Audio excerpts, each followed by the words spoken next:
Hi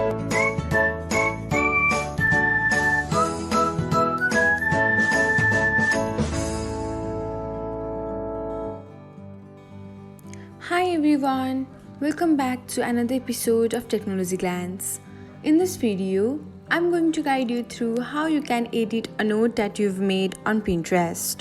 So, let's get started.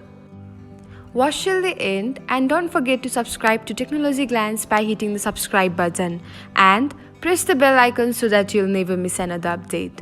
Without further ado, let's get started.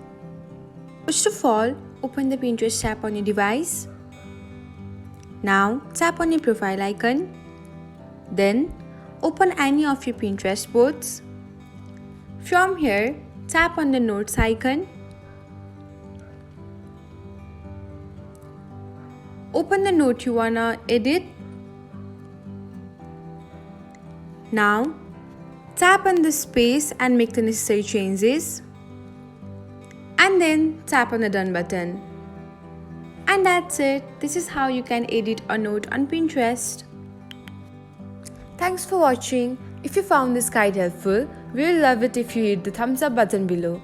We upload great new tech tutorials like this one every day. So don't forget to subscribe to our channel and hit the bell icon to get an update as soon as we post a video.